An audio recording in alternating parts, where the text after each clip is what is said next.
queria falar de um teorema importante. A gente viu em dimensão 2 a decomposição em valores singulares.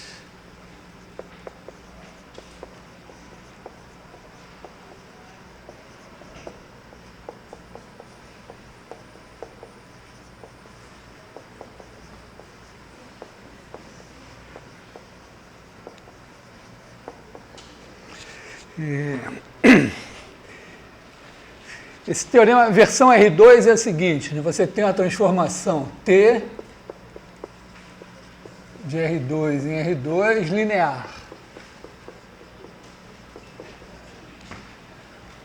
Então você tem aqui o R2, tem o R2.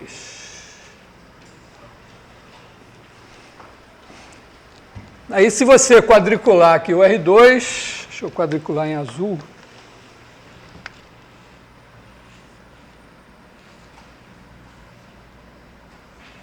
Quadricular assim o R2, aí você tem aqui o vetor E1,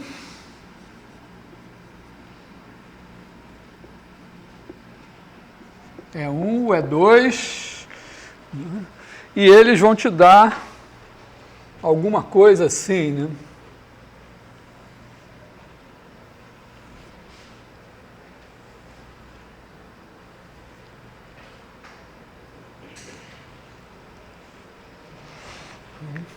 Quer dizer, aqui você vai ter o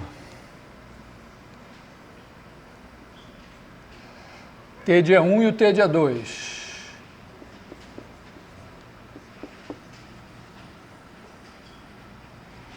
Então vai transformar esse quadriculado nesse quadriculado. É o quadro típico de uma transformação linear.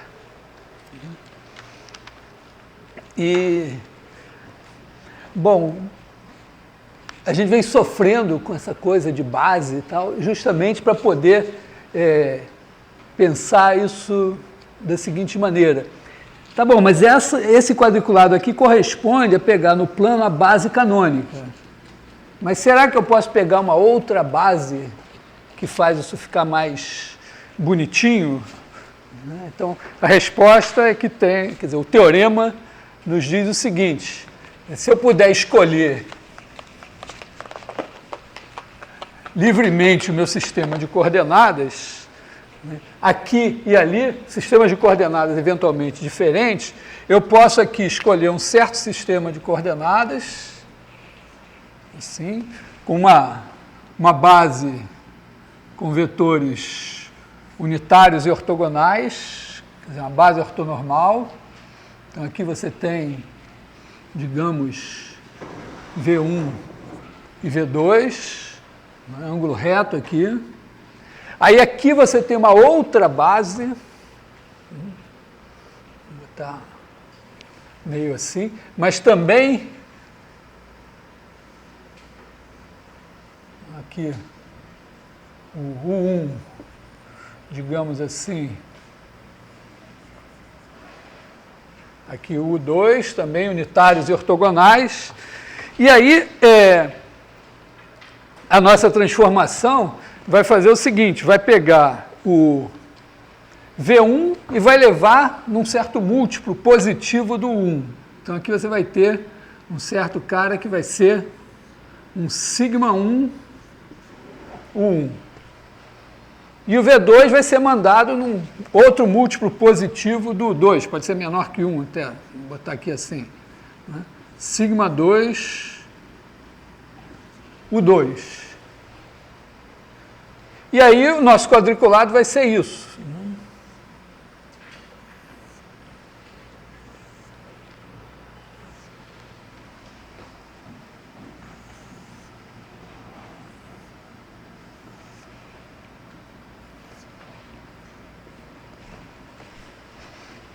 Não é, vamos dizer, não vai levar quadrado em quadrado, mas vai levar quadrado em retângulo. Ok? Tem uma outra, entenderam a ideia? Quer dizer, você pode escolher um sistema de coordenadas aqui, outro aqui, de maneira que a figura é essa. e esses sigmas aqui são positivos. Bom, eventualmente, para que serve isso? Fica bonitinho, mas não é só isso. Tem um detalhe importante, que é o seguinte: se você pegar aqui o círculo unitário,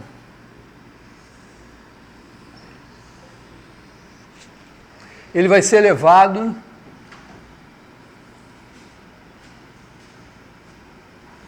nessa figura aqui, que eventualmente é uma elipse. E este cara aqui, do sigma 1 maior, é o maior. Se você percorrer, fizer um vetor andar aqui, e for olhando a norma da imagem, a maior é aqui. E, no caso, esse daqui é o menor.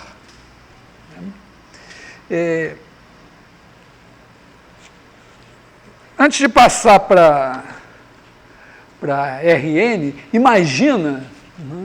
imagina que essa transformação linear correspondesse a uma certa matriz de dados. Então, vamos dizer, essa transformação linear aplica, traz os caras daqui para cá, assim. Pode ser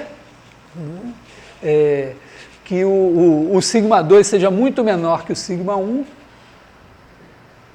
Então, você tem, vamos dizer, a sua matriz no sistema de coordenadas canônico vai ser A11, A21, A12, A22. Quer dizer, isso aqui, o que isso significa? Que se eu pegar, esse daqui é o T de E1, esse aqui é o T de E2, escritos na... Quer dizer, E1, E2 aqui, T de E1, T de E2 nesse sistema de coordenadas aqui. Essa transformação escrita dessa maneira, ela pode ser escrita assim: sigma 1, 0, 0, sigma 2. O que é isso? O sigma 1 é a coordenada do T do V1. Se eu pegar o V1 aqui e olhar para o T de V1 nesse sistema de coordenadas, as coordenadas dele são sigma 1, 0. Então, esse daqui é o T de V1, não na base canônica, mas nessa base aqui, nesse sistema aqui. E o T de V2 é esse cara aqui. Ok? Eventualmente, né, se o sigma 1 for grande e o sigma 2 for desprezível, né, significará que você tem um charuto aqui e que essa é a coordenada relevante na sua imagem. Basicamente, você poderia até dizer, o sigma 2 eu não me importo tanto. Tá? Claro que aqui no caso de duas dimensões, isso não tem muita graça, mas essa é a figura bidimensional. O que a gente tem de bom é que esse teorema vale em Rn. Quer dizer, se eu tiver, em vez de ter uma transformação de R2 em R2, eu tiver a transformação de Rn, na verdade, de Rn, primeiro de Rn em Rn, depois a gente vai ver que ele vale também, no certo sentido, de Rn em Rm. Aliás, vamos botar aqui de Rn em Rm.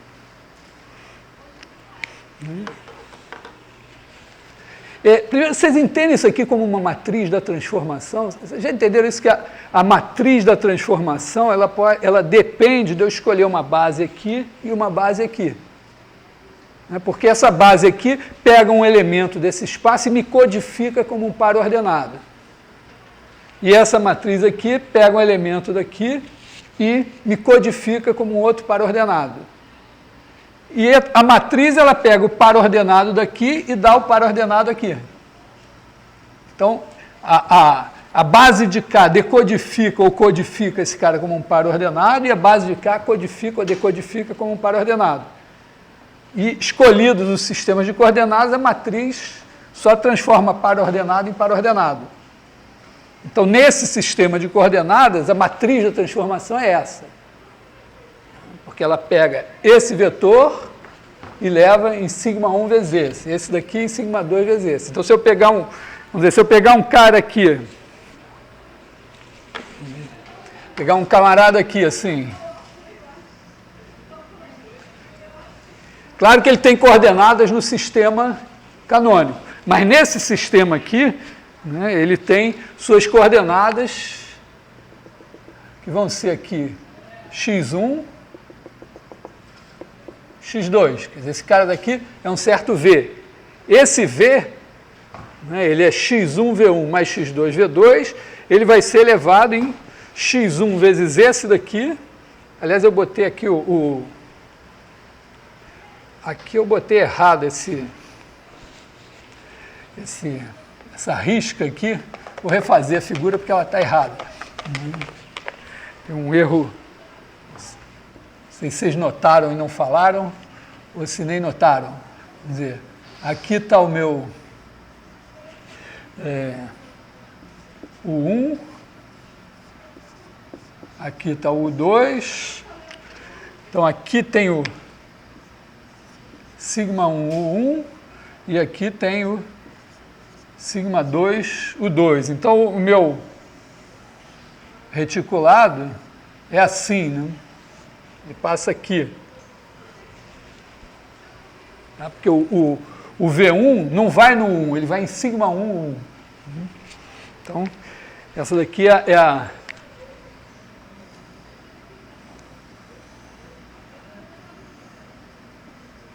minha figura. Então, esse cara daqui, que era x1V1, ele vai em x1 vezes σ1, o 1. Quase 2 aqui. E o outro em... Quer dizer, dá alguma coisa mais ou menos assim, né?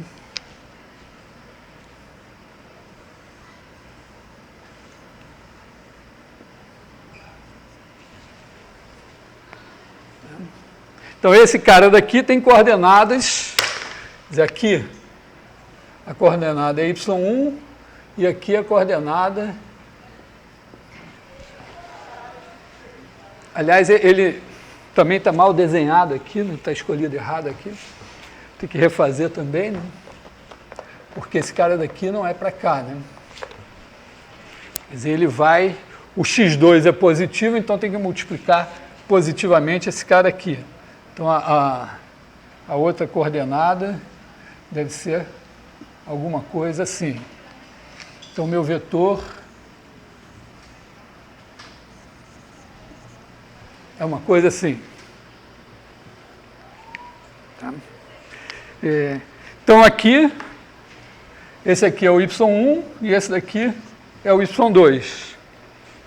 E o y1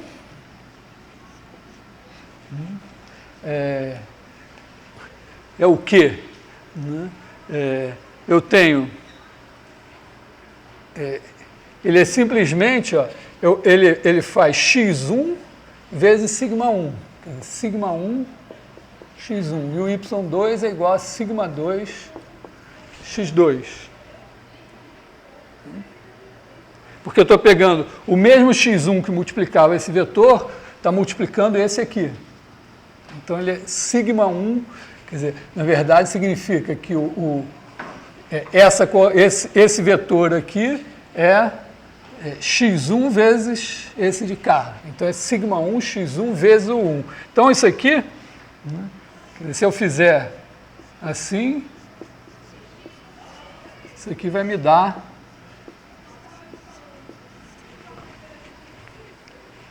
Legal? Isso é mudar a base.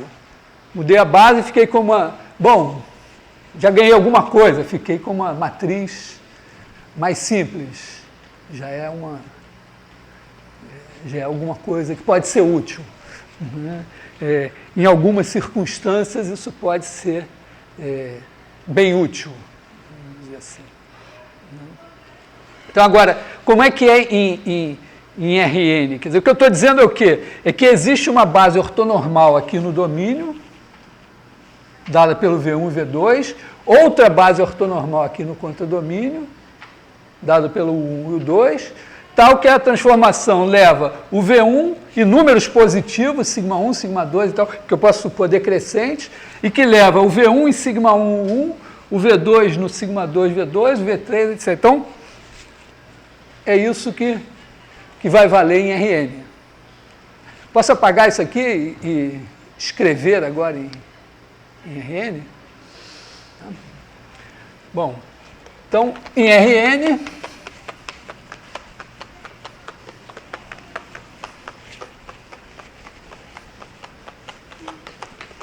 digamos que eu tenho a minha T linear. Significa o quê? Que eu tenho uma certa matriz, né? Eu tenho uma certa matriz aqui, A11, AM1, A1N, AMN. MN podem ser diferentes. Então, o que eu digo que é verdade, é um teorema, que eu não vou demonstrar, mas, vamos dizer, quem tiver curiosidade, tem 2 vídeos. Um mostra uma ideia particular para o caso de R2, né, que vai da basezinha andando assim até achar, é bonitinho, mas aquilo é difícil de generalizar para Rn. A demonstração mais geral procura o valor máximo vamos dizer, o cara de maior tamanho lá na imagem. E aí esse cara lá vai corresponder, ao unitário dele é o V1 e o cara que vai nele, o unitário do cara que vai nele é o 1. Depois eu posso até comentar isso melhor. Então você tem isso aqui. Então o fato é que existem bases. Então uma base V1, Vn de Rn e o 1, o M de Rm. Mas não quaisquer bases ortonormais. Bases ortonormais são bases excelentes, porque os vetores são todos unitários e 2 a 2 ortogonais. Então, escrever um vetor numa base ortonormal é muito mais fácil do que escrever numa base qualquer. Uma das poucas coisas que vocês têm que sair desse curso sabendo. Se vocês se lembrarem disso daqui a 5 anos, eu vou ficar muito feliz. Bom, então, existem essas bases e números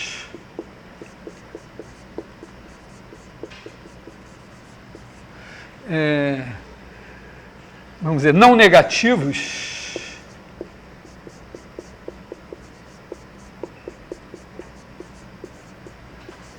sigma 1 sigma.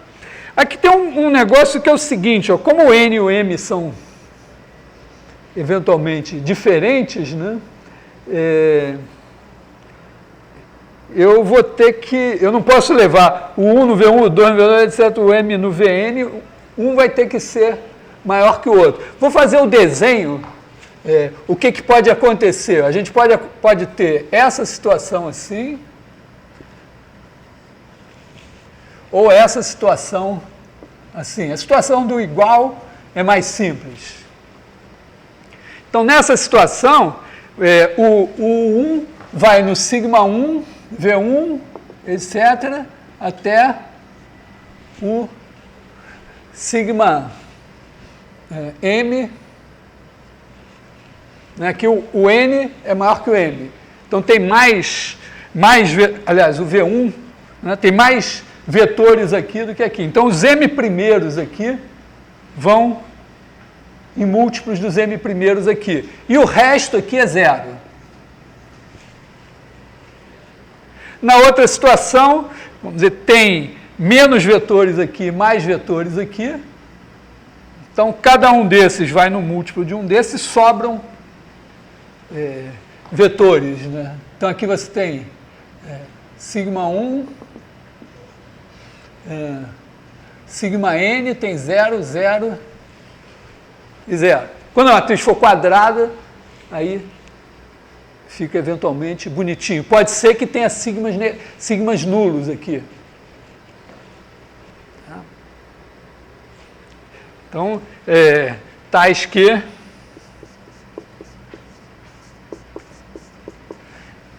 o que significa? Vamos dizer, nesse caso aqui,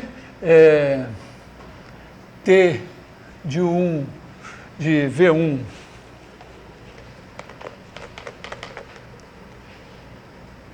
igual a sigma 1, o 1 até T de Vm igual a sigma m, o m. Ou, nesse caso aqui, T de V1 igual a sigma 1, o 1 até que T de Vn é igual a sigma n, o n. Nesse primeiro caso, sobram V's, quer dizer, os outros, né? Aqui você vai ter T de Vm mais 1 igual a 0, etc., até T de Vn igual a 0. Aqui não tem jeito, olha, pelo teorema do núcleo da imagem, esses caras têm que ser levados em 0. Porque, quer dizer, ser levados em 0, supondo que esse negócio continuasse, vamos dizer, continuasse decrescendo aqui. Suponha um caso simples assim, que esses sigmas são todos positivos, não nulos. Então aqui você tem o contradomínio tem dimensão m, e aqui você tem m vetores que são linearmente independentes. Então a dimensão da imagem já é m e não pode ser mais do que m. Então os outros caras vão ter, vamos dizer, poderiam ser levados em combinações lineares desse, mas no caso do teorema aqui, garante que esses caras vão em 0. Esses aqui, bom, já acabou, né? Porque aqui já estão todos, já foram aqui. Talvez eu vou fazer uma outra figura. Acho que isso aqui, essencialmente, é o que está escrito aqui, né? Tá? Você ter, quer dizer, aqui pensando assim, que isso aqui é a matriz da transformação usando essas duas bases. Aqui, mesma coisa. Só a diferença é o n ser maior que m ou m ser maior que o n. Um quadro mais... Talvez que... Se a gente souber o teorema do núcleo da imagem, explica talvez um pouco melhor, é o seguinte, ó, eu tenho aqui o meu domínio, o meu Rn, e aqui eu tenho o meu contradomínio, que é o Rm. Então, aqui eu tenho a imagem.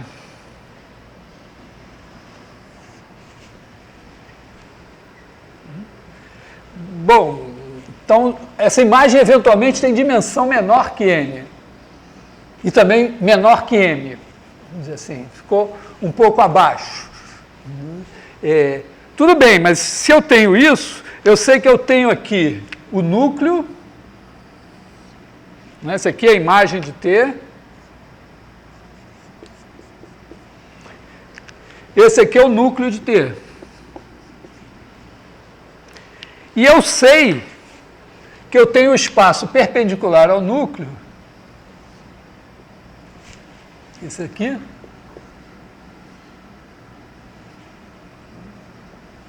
que é levado objetivamente nesse aqui. Tá? Então, o que acontece? Esses todos aqui do vermelho vão em 0. E esses daqui vão objetivamente nesse daqui. Nesse caso, agora eu tenho uma bijeção daqui para cá. Então, eu tenho uma base ortonormal aqui, que é dada por V1 até VK. E aqui eu tenho uma base ortonormal que é dada por o 1 até o K. O K é o mesmo, porque esse espaço aqui vai objetivamente nesse, então eles têm a mesma dimensão. Então, o que o teorema diz é isso, eu tenho uma base ortonormal aqui, outra base ortonormal aqui, e, vamos dizer, T de V1 é igual a sigma 1, o 1, até T de VK igual a sigma K, VK. Esse é o teorema, na verdade. Quer dizer, você pode fazer o teorema só pensando que você tem dois espaços com a mesma dimensão e que a transformação é bijetiva. E aí, esses sigmas são todos, né, sigma 1, vou botar assim em ordem, né, sigma 1 é maior ou igual que sigma 2, que é maior ou igual, que é maior ou igual que sigma K, e esse cara é maior que zero. Agora é só pensar, bom, mas esses caras daqui vão em zero, eles completam a minha base. Então aqui eu posso colocar aqui VK mais 1 até Vn. Todos eles vão em zero. E aqui eu posso dizer, bom, eu tenho esse espaço, eu vou pegar aqui um espaço ortogonal a ele, e com esse espaço aqui eu completo essa base. Então aqui eu tenho o K mais 1 até o M. Agora, vamos dizer, digamos que o N seja menor que M. Então eu pego o VK mais 1 e levo em zero vezes o K mais 1. O VK mais 2 eu levo em zero vezes esse daqui. Tá? Então, na verdade, todos esses vão em zero. Então, não importa muito, mas existe essa base aqui. Se por acaso, vamos dizer, aqui tiver mais vetores, não tem problema, porque vai em zero mesmo. Então, no fim, eu fico com isso. Na verdade, né, isso aqui tem os possíveis sigmas negativos, ou nulos aqui ainda. Quer dizer, na verdade, você pode ter uma situação assim, né? Aqui tem o K, ou, vamos dizer, e esses outros sigmas aqui podem ser nulos. Esses aqui também podem ser nulos. É isso que o teorema diz.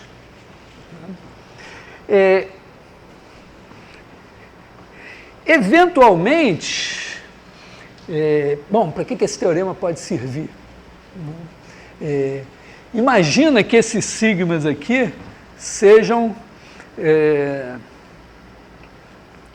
vou fazer um desenho aqui. Imagina que eu tenho aqui o nosso sistema de coordenadas está assim, e aí eu tenho uma massa de vetores, né? E esses vetores estão todos assim. Então, quer dizer, para todos eles, a coordenada x1 e a coordenada x2 são mais ou menos igualmente importantes. Eu preciso das duas coordenadas. Mas se eu disser, não, mas eu vou trocar o meu sistema de coordenadas, eu vou pegar, vou fazer um sistema de coordenadas assim, então aqui vai ser a minha coordenada y1 e aqui a coordenada y2, eu posso dizer, olha, a coordenada y2 não é muito relevante. Então, em vez de eu descrever meus dados, cada um por um par ordenado, eu posso dizer, não, eu tenho uma coordenada só, essa que é relevante nesse sistema. Bom, aqui é uma economia meio pequena, mas imagina que você tem, né, vamos dizer, cada vetor desse é uma coluna de uma matriz. Aí você tem uma matriz com 1000, né, 1000 vetores num espaço de dimensão 10.000, ou qualquer coisa assim, ou mesmo 1000 por 1000, vamos dizer, 1000 vetores em R1000. Mas, imagina que você fez esse, vamos dizer, não entrei aqui no médio como você calcula esse negócio. Mas você conseguiu isso, e aí você olhou, poxa, os sigmas que eu tenho, na verdade, os 50 primeiros têm alguma significância, mas, vamos dizer, do 51 em diante é quase zero. Então, para dizer, poxa, se eu mudar o meu sistema de coordenadas, em vez de para cada vetor eu ter que dar 1000 coordenadas, eu vou dar só as 50 primeiras, porque as outras não tem peso, não tem significância. Então, isso, vamos dizer, simplifica a sua vida, permite enxergar, vamos dizer, o que é relevante no problema, né, e, eventualmente, compactar a sua situação. Isso até, eventualmente, é usado, embora não seja o melhor método, mas é um método interessante para compactar imagens.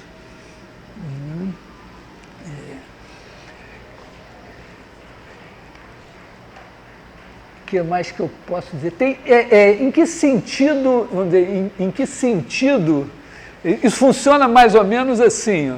Você tem essa matriz, vou agora escrever, acho que eu posso escrever agora em termos de matrizes. Até aqui está claro tudo que eu falei? Tá legal? Posso... isso tem, vamos dizer, tem uma versão matricial. Versão matricial é o quê? Porque como eu tenho uma base aqui, e os meus vetores entram na base canônica e saem na base canônica, eu tenho que ter matrizes que mudam de uma para outra e de outra para uma, para eu poder usar essa matriz aqui. Então, o que isso significa em termos de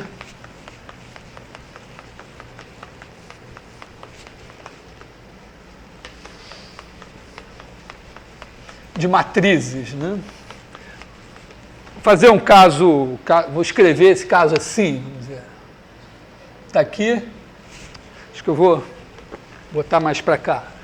Digamos que a minha matriz é essa, A11, AM1, A1N, AMN, assim.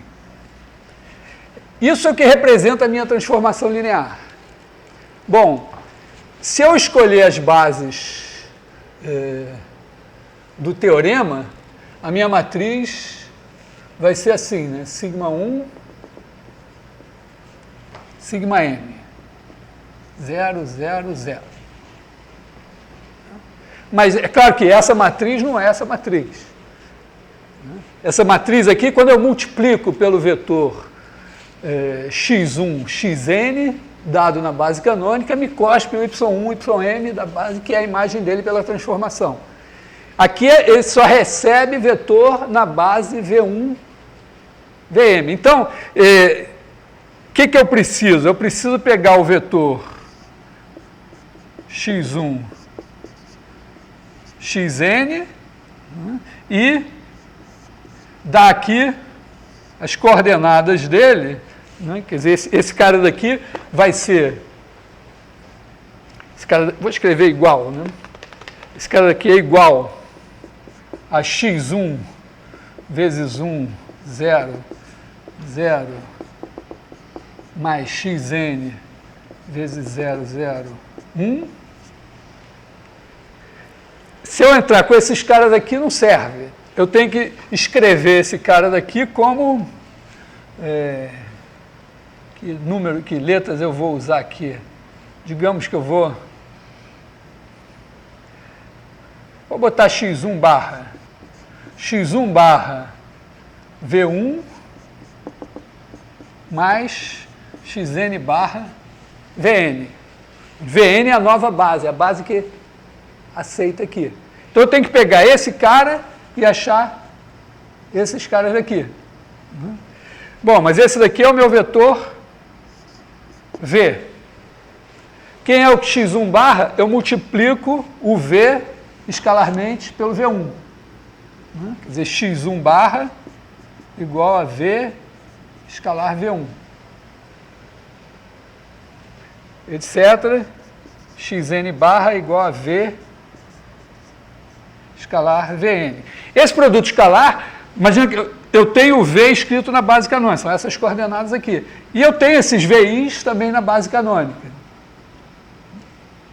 Bom, é só fazer o seguinte, ó, pega aqui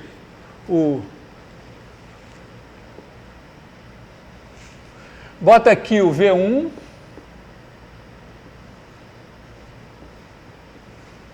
o VN, bota eles deitados aqui, bota aqui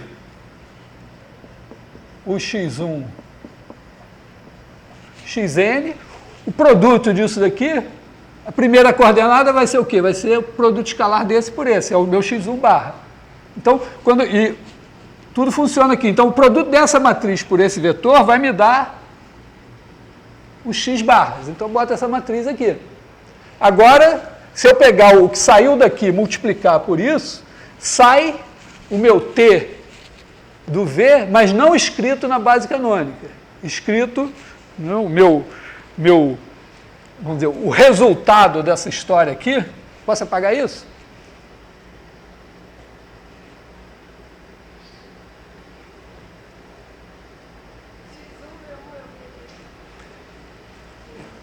Isso aqui é o seguinte, o meu V, ele é o vetor x1, xn. Aí se eu pegar esse cara, multiplicar por essa matriz, sai o T de V. Mas eu estou, vamos dizer, pensando em termos dessa daqui. Essa daqui, eu tenho que multiplicar aqui, não as coordenadas do x na base do V na base canônica, mas as coordenadas do V na base V1, Vn. Então eu tenho que pensar esse V, que é x1 é 1 mais xn é n, eu tenho que pensar ele como x1 barra V1, esse é x barra n Vn. Se eu botar aqui o x1 barra xn barra, aí tudo bem, eu multiplico por essa matriz e sai o T desse V. Não na base canônica do RM, mas na base dos U's, ainda tem que resolver esse problema ainda. Então, eu tenho que pegar esse cara daqui e fabricar a partir dele algo que eu possa, que seja isso aqui. Então, é só dizer, ó, mas o meu V vai ser essa combinação linear dos VNs. Como eles são unitários e ortogonais, se eu fizer o produto escalar pelo V1, tudo zera menos o x1. Ora, o que é o produto escalar? É o produto escalar por V. O V é dado assim. Então, eu tenho aqui o x1, xn. Se eu botar o V1 deitado aqui, multiplicar essa matriz por esse vetor, o produto desse cara por esse é exatamente o produto escalar do V pelo V1. Depois, do V pelo V2, do V pelo V3, aí sai esse cara aqui, exatamente. Então, isso aqui entra aqui assim. Bom, mas quem sai aqui?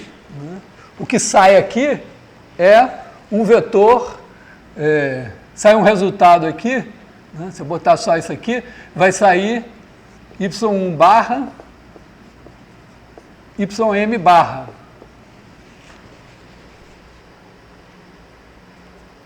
Que são as coordenadas do meu vetor. Isso daqui, né, é o T de V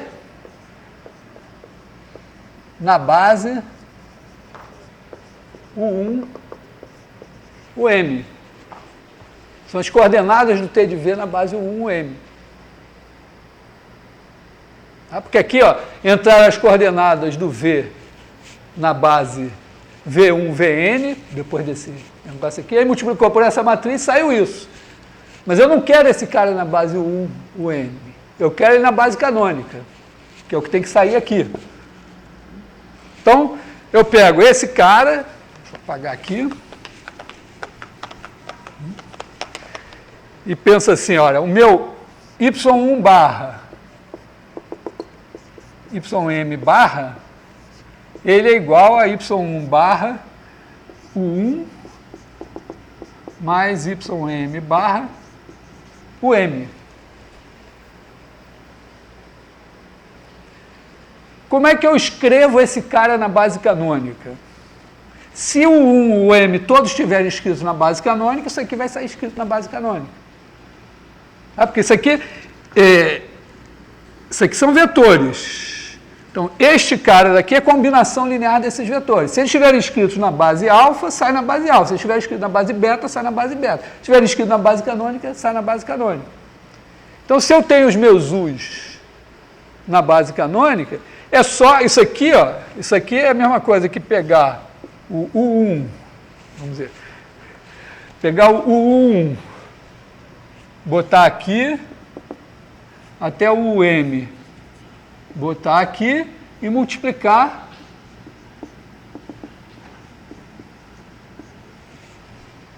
se esses caras estiverem escritos aqui na base canônica, quando eu multiplico essa matriz por esse cara, sai isso aqui.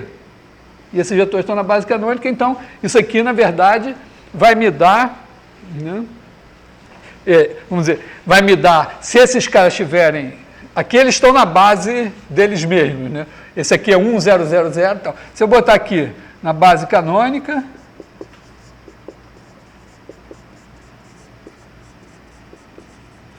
todo mundo escrito na base canônica, eu posso tirar essas barras aqui, porque eles vão sair, esse cara vai sair Y1,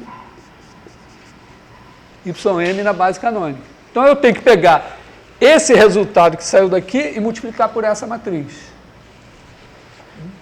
Então, tiro isso daqui e simplesmente multiplico pela matriz que tem nas linhas o 1 até o M. Isso, vamos ver, em termos de notação, vou apagar aqui, vamos ver o que isso...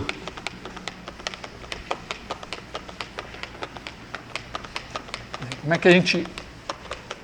Isso aqui, na verdade, seria esse cara multiplicado por esse daqui. Então, vou apagar isso aqui e dizer simplesmente que essa matriz é o produto dessas três matrizes. Esse aqui é a minha matriz A, e ela é igual à matriz U, que é a matriz dos U's colunas, vezes a matriz sigma, que é a matriz dos valores singulares. E eu vou pensar assim, a V é a matriz com os V em pé. E essa daqui é a V transposta. Então eu escrevo aqui V transposta. Isso é chamada decomposição em valores singulares. Quer dizer, você escreve a matriz como produto dessas três matrizes.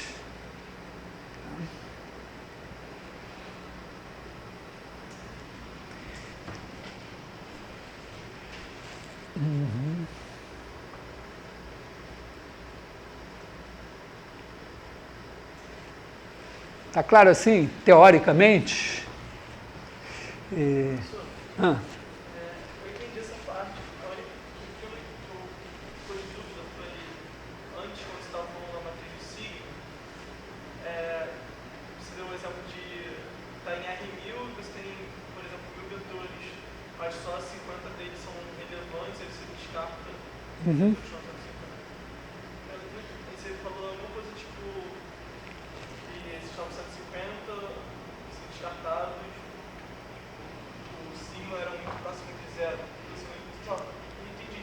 Imagina o seguinte, você tem um vetor em R1000. R1000 mesmo, X1, não é X1000. Aí você olha lá, você tá lá, olha aquela maçaroca de números, imagina, você tem um monte de vetores em R1000. Aí você olha o primeiro, diz, poxa, ele tem a primeira coordenada é 100, a outra 200, 50, 10, 1... aí você olha lá, quando vai começando a olhar para longe, você começa a ver 0, coisa. Aí você diz, pô, mas, peraí, então, na verdade, essa parte aqui é quase nada. Aí você diz, poxa, na verdade, as 50 primeiras têm valores que têm algum peso, o resto é poeira. Aí você pensa, imagina que isso tem um custo para você, né? Você tem que calcular, ou mandar calcular, ou comprar, né, todas as coordenadas de cada um desses vetores. Imagina assim, que você tem,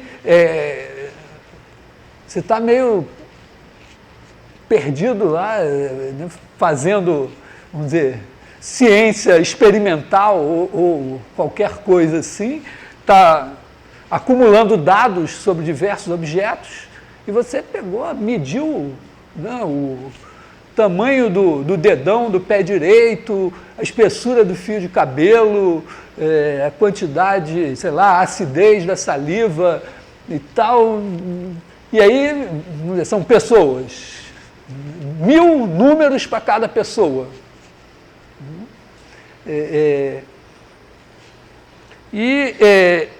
Eventualmente, vamos dizer, num primeiro momento, pode ser que esses números, vamos dizer, colocando dessa maneira, fica meio difícil até pensar, né? Porque cada número desse tem uma unidade diferente. Então, talvez a sua primeira providência seja pegar um vetor, pega esse monte de pessoas, faz um vetor médio, né? Diz, bom, então essa é a média. Depois você normaliza, porque pode ser que uma coisa seja medida em micra e dê lá números da ordem de 200, e a outra coisa seja medida em outra unidade de coisas muito pequenas, mas aquele muito pequeno pode ser relevante só por uma questão de unidades diferentes. Então, você normaliza isso para essas coisas, vamos dizer, terem mais ou menos, terem a mesma significância. Eventualmente, né, você pode descobrir lá que na sua, vamos dizer, a sua variação em torno da média em algumas variáveis é desprezível. Então, aquilo não importa, você guarda, você tem a média e não precisa daquele dado. Então, você pode dizer, poxa, na verdade, desses 1000 aqui, eu precisaria só de 50. Você diz, telefona lá para o cara, não vou mais comprar 1000 não, me dá só esses 50 aqui. Um exemplo hipotético, mas é claro que em situações reais isso pode ter muito impacto. Mas pode ser que isso não apareça assim. Por quê? Porque o seu sistema de coordenadas não mostra isso. Então, quando você faz essa mudança de coordenadas, isso vai aparecer. Né? Porque você tem esse sigma, mesmo que imagina que essa matriz é quadrada, situação mais assim, quadrada. Você tem esses sigmas aqui. E aí você vai ver do maior para o menor. Pode ser que o maior seja 9,5 e o menor seja 9,4. E você diz, tá bom, todo mundo importa. Mas pode ser que não, que tenha realmente uma diferença relativa muito grande, que você diga, poxa, aqui tem 50 que eu não estava vendo, eles não vieram de fábrica visíveis, mas essa análise aqui revelou que esses 50 é que importam. Então, aí quando você olhar para um vetor que chegue para você, em vez de você olhar para as coordenadas que ele trouxe de fábrica, né, você muda para o novo sistema de coordenadas e diz, espera aí, por esse sistema de coordenadas o que ele tem é isso aqui. Então, é essa mais ou menos a ideia. Não sei se ficou mais... Entendeu? Porque o desenho é esse. Ó. Imagina que você tem esse sistema de coordenadas e que os seus dados estão assim. Bom, eventualmente, primeira coisa, você tira a média desses caras e bota o seu zero aqui na média. Agora você faz essa análise e diz, em vez de botar esse sistema de coordenadas preto aqui, eu vou botar esse vermelho aqui. E agora eu vejo que tem uma coordenada que é mais relevante que a outra. Enquanto que aqui, ó, no sistema original, não era nada disso. Não tinha nada disso visível. É claro que em R2 você até desenha e olha. Mas se for em R1000, você não desenha, não olha. Mas você pode passar essa máquina e conseguir isso. A questão de obter essa decomposição não é nem um pouco trivial algebricamente. Isso passaria, vamos dizer, numa versão teórica, né? Você teria que fazer, multiplicar a matriz pela transposta, fazer AT vezes A e achar os autovalores, que na verdade seriam raízes de um polinômio de grau igual à dimensão do negócio aqui, que é absolutamente, algebricamente, inviável. O que a gente tem são métodos numéricos que são desenvolvidos para você calcular esses caras. Então, essas coisas foram assumindo uma importância tal que as pessoas começaram a trabalhar em métodos para resolver aproximadamente, para calcular aproximadamente esses números com boa precisão, e tem pacotes que eventualmente a gente pode até aprender um pouco como é que eles funcionam, mas tipicamente você pode dizer assim, como você compra, você vai fazer um automóvel e você precisa lá de um processador ou de uma coisa qualquer, você compra pronto, sabe como aquilo funciona, mas você não vai fazer. Então aqui, tipicamente, a gente não vai calcular na mão esses signos, a gente vai calcular numericamente, usando algum pacote. Bom,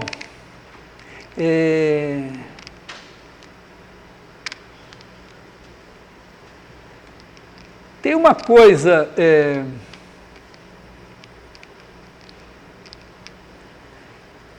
imagina que eu jogue fora alguns, né, que eu jogue fora, eu digo assim, bom, já que esses caras aqui, a partir de um certo K, são menos relevantes, eu troco eles por zero, e fico com uma matriz assim. Que acontece, né? Imagina que eu diga, vou trocar e vou parar aqui no sigma K e aqui vou botar tudo zero. Repara, essa matriz aqui, no caso o n é maior que m, ela pode ter posto m, quer dizer, a dimensão da imagem é no máximo aqui m, pode ser grande. Essa daqui, a dimensão da imagem aqui é k, porque eu só tenho k vetores linearmente independentes aqui. Tem um teorema, agora, se eu trocar essa matriz, fizer essa multiplicação assim, um teorema, não é tão difícil, tem a ver com projeção, que me diz o seguinte, imagina que eu tenho essa matriz, ela tem aqui o posto m, ou lá seja que posto for, e eu quero aproximar essa matriz para uma matriz de posto k, significa que ela tem aqui apenas o número máximo de vetores linearmente independentes aqui nas colunas é k. Então é uma matriz, vamos dizer, que corresponde a dizer que eu vou, a minha imagem, em vez de ter dimensão m, vai ter dimensão k, tem menos coisa. Então, se eu procurar aqui a matriz de posto k, que melhor aproxime essa no seguinte sentido, né? Eu posso definir, deixa eu abrir um espaço aqui, eu posso pensar assim, eu tenho uma matriz A e uma matriz A, índice K. Como é que eu defino, como é que eu meço a diferença entre elas? Existem, bom, possíveis maneiras. Uma maneira de medir, vou chamar essa aqui de A barra em vez de AK. Uma maneira de medir essa diferença é fazer o seguinte, ó, você pega os A e J, faz menos os A barra e J, eleva ao quadrado, soma tudo de igual a 1 até M, J igual a 1 até N, meio esquisito isso aqui, escrito assim, e tira a raiz quadrada. Ou seja, você pensa isso aqui como um vetor de M vezes N coordenadas, aí faz a soma dos quadrados das coordenadas, tira a raiz quadrada, esse é o tamanho do vetor. Tá legal? Tá claro para vocês isso? Uma matriz M por N é um vetor de R, M vezes N, informação de parada militar. Em vez de os caras estarem todos em fila, assim, M, N caras, eles ficam, né, N, N, N, N, N, M filas, assim. Então você pega todas as coordenadas, cada uma pega o quadrado, soma tudo, tira a raiz quadrada, isso aqui. Então a distância entre duas matrizes poderia ser medida assim, né? Você olha. Então, aqui ó, a ideia é a seguinte, se você deixar só os K primeiros aqui e botar 0, o resultado dessa matriz aqui vai dar a matriz de posto K que melhor aproxima essa, com essa maneira de medir a distância. Ela também aproxima em outras maneiras, mas essa é uma maneira razoável, assim, visível, né? Você tem um monte de números, aí você está procurando um outro monte de números e os números têm que estar próximos, de tal maneira que a soma dos quadrados das diferenças seja a menor possível. Claro que o menor possível seria 0, todos iguais, mas se você exige que a que está aproximando tenha no máximo K vetores linearmente independentes, então a melhor aproximação vai ser essa.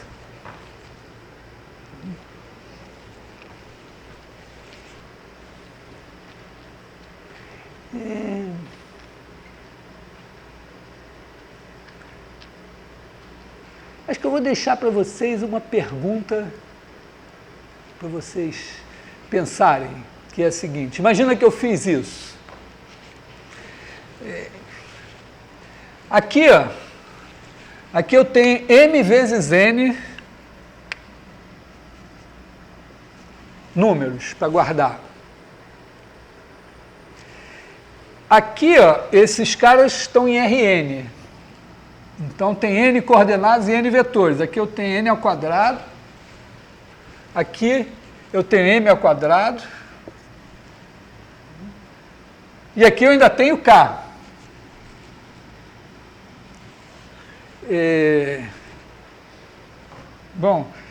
Então eu estou trocando MN por M ao quadrado mais N ao quadrado, ainda mais K. Esse número aqui é sempre maior que esse, né? Porque M menos N ao quadrado é sempre maior ou igual a 0. Então, isso aqui, M2 mais N2 menos 2MN é maior ou igual a 0. Então, esse daqui, na verdade, é maior ou igual que 2 vezes esse. Não está parecendo muito econômico, né? Eu trocar M vezes N informações por M ao quadrado mais N ao quadrado mais K. Será que precisa guardar tudo isso?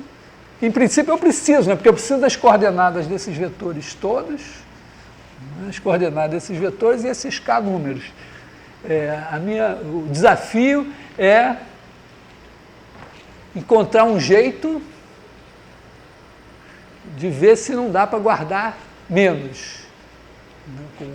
Com o mesmo resultado aqui. E eventualmente, se o K for razoavelmente pequeno, isso aqui ser bem menos do que isso daqui. Claro que aqui o M2... o cheiro da coisa é que quando você pegou só K aqui, talvez você não precise guardar todos os N aqui. Pois é, quer dizer, talvez você não precise, você possa guardar, quem sabe você pode guardar só K aqui e só K aqui. Mas se isso acontecer, aí você estará trocando por Km mais Kn mais K, que é K vezes M mais N mais 1. E o K sendo pequeno, isso aqui pode ser bem menor que isso. Mas veja se realmente dá para fazer isso.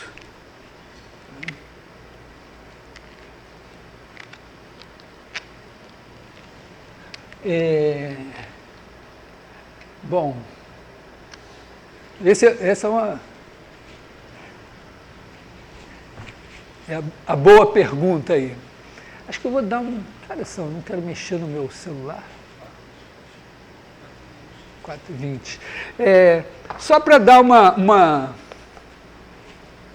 dica de por que são valores singulares, quem são esses caras.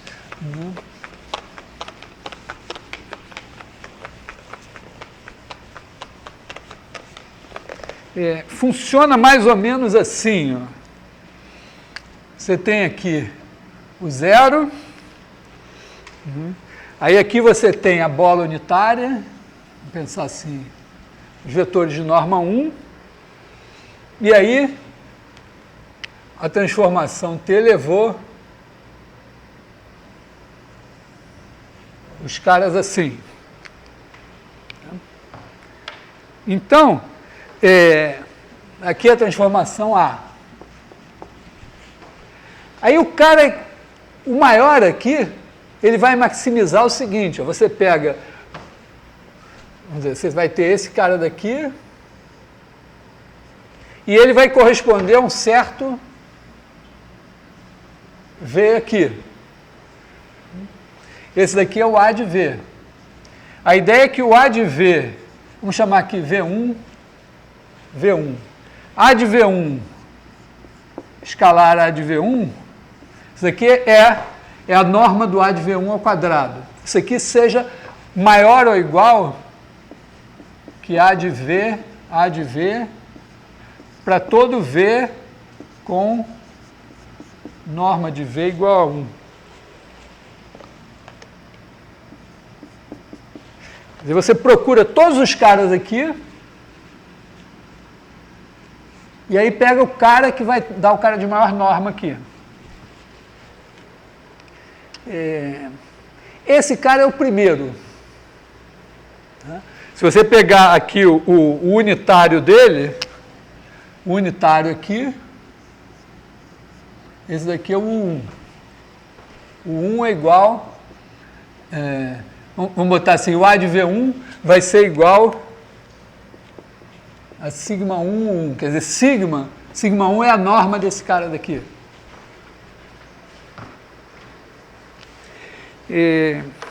Aí acontece o seguinte, tá, escolhi esse cara. Aí você pega aqui o espaço ortogonal a esse. E o que acontece é que todo mundo que está aqui vai ser levado no espaço ortogonal a esse.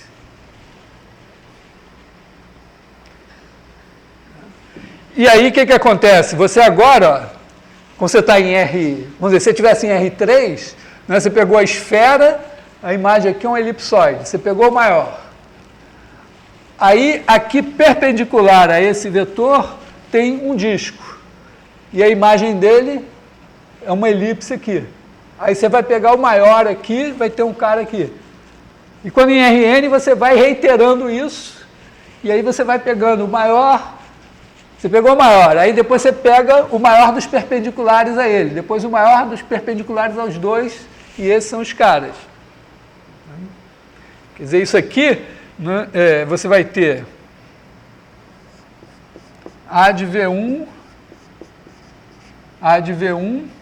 né, isso daqui vai ser igual a sigma 1 ao quadrado. Isso também pode ser escrito, isso tem uma certa importância, que é o seguinte, a gente sabe que quando você pega U, vamos dizer, A de U, V, isso é sempre igual a U, A transposta, V. Então, isso daqui é igual a A transposta A de V1, V1. E esse cara daqui, essa matriz aqui é sempre simétrica. E para matrizes simétricas, tem um outro teorema que é o irmão desse, que é o teorema espectral, que é o irmão mais famoso, inclusive, esse teorema, essa decomposição em valores singulares, ela é um irmão menos famoso. Agora ele está ficando mais, emplacou uns sucessos aí no YouTube, está ficando mais, também ganhando uma certa importância, mas tipicamente o teorema espectral é que é a estrela da família, que só se aplica em matrizes simétricas. Então essa daqui é uma matriz simétrica e a gente cai no teorema espectral. Mas essa é a ideia da demonstração, os valores singulares, porque você, vamos dizer, se você pegar essa função, né, você pode pensar assim, f de v igual a de v, às vezes pega meio aqui, isso aqui é uma função da esfera de Rn em R. E aí quando você pega, aqui tem que fazer multiplicadores de Lagrange, não sei se já apareceu no cálculo 2, multiplicadores de Lagrange, não? Vai aparecer alguma hora. Não precisa fazer com multiplicadores de Lagrange, tem uma maneira mais simples de fazer. Mas são os valores singulares no sentido de que, de certa forma, são os valores em que as derivadas desse negócio, dessa função, se anulam. Um é o máximo, o outro não é o máximo, mas é uma espécie de cela e tal, ou é um máximo local, uma coisa, na verdade seria um máximo local, então, ou um mínimo local. Na verdade, aqui, vamos dizer, se você olhar para cá, ele é um certo mínimo, numa direção, máximo em outra, então tem uma cela. Então, por isso eles se chamam valores singulares.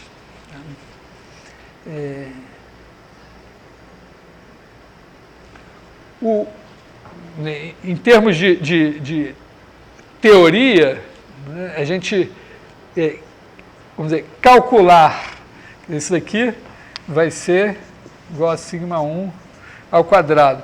Isso daqui, na verdade, o que vai acontecer é que esse V1, quer dizer, a gente vai ter o seguinte, que A transposta A de V1 vai ser igual a sigma 1 ao quadrado vezes V1. Não é tão evidente, mas o teorema espectral garante que se essa matriz é simétrica, existem esses caras ortogonais que satisfazem isso. Então, em termos de calcular esse negócio, a gente cai para o teorema espectral. É o outro teorema que eu pretendo discutir ainda. Eu estou...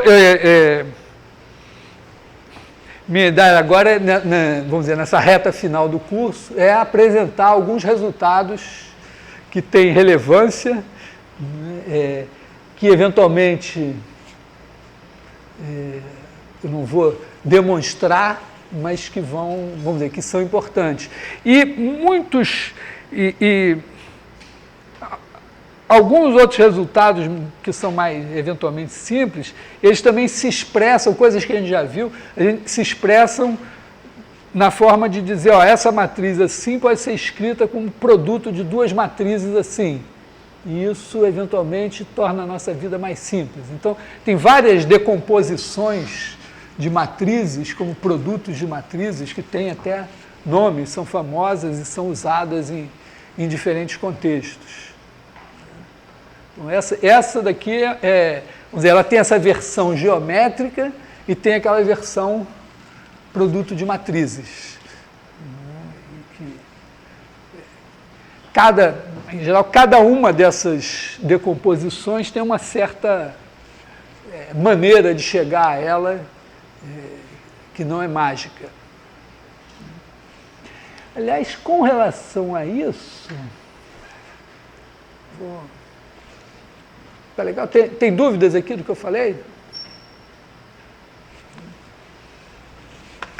Uma coisa também importante para a gente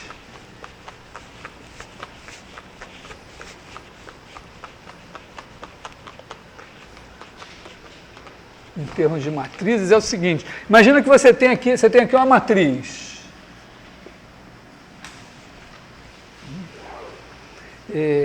Quando você multiplica essa matriz, você multiplica essa matriz por alguma matriz aqui. Essa aqui é a matriz A. Aí você multiplica aqui por uma certa B.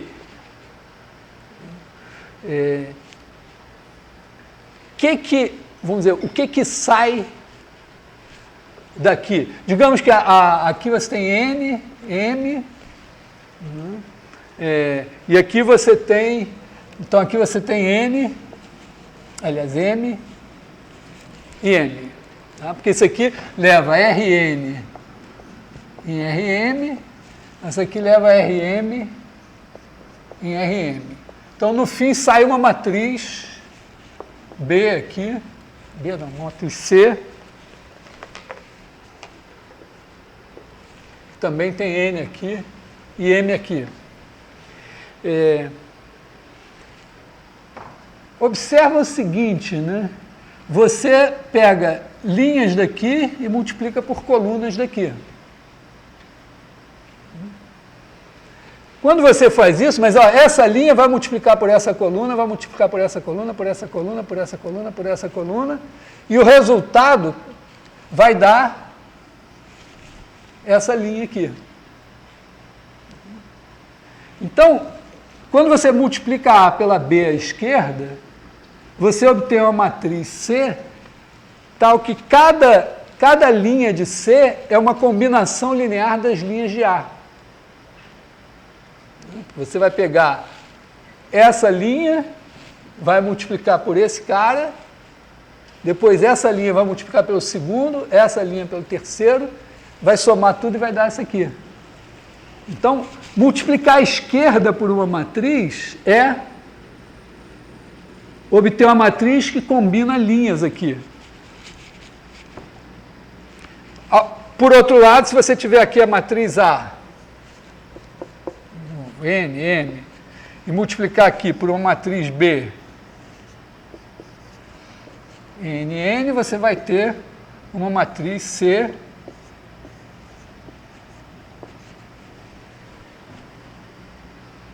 só que agora você vai multiplicar cada linha daqui por uma coluna daqui. Aí outra linha, outra coluna. O que a matriz B faz com a matriz A? Qual o resultado da matriz C? Olha para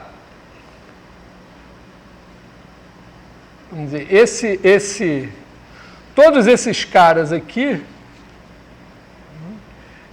quando você pegar esse cara, você vai pegar, vai multiplicar esse daqui por esse, vai obter esse. Depois, esse daqui por esse daqui, você vai obter aqui assim.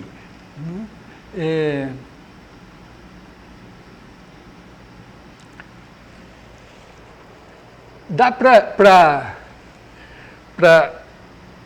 enxergar alguma coisa semelhante? Quer dizer, será que dá para você dizer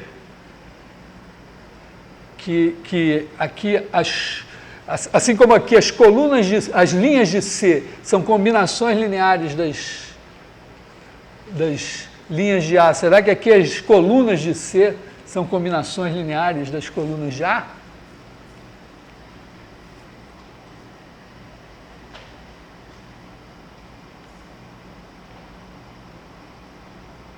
O que é a primeira coluna de C?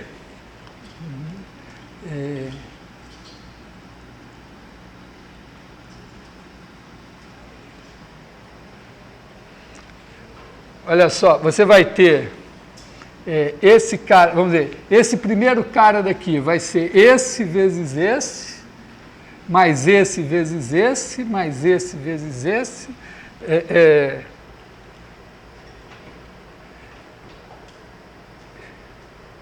Aliás, quer dizer, esse vezes esse, depois esse. Não, tá certo. Esse vezes esse aqui. Dá para dizer alguma coisa assim?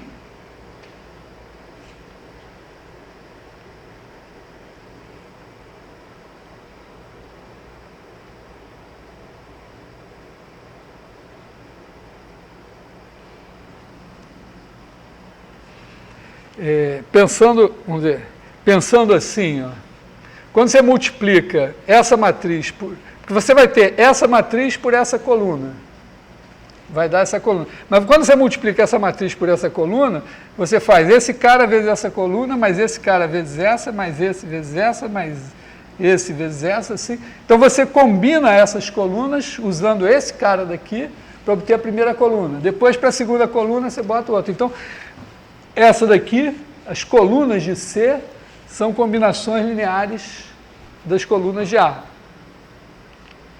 Então, a gente pode também, vamos dizer, olhar para as operações vamos dizer, para a multiplicação de matrizes como uma forma de modificar as linhas ou as colunas.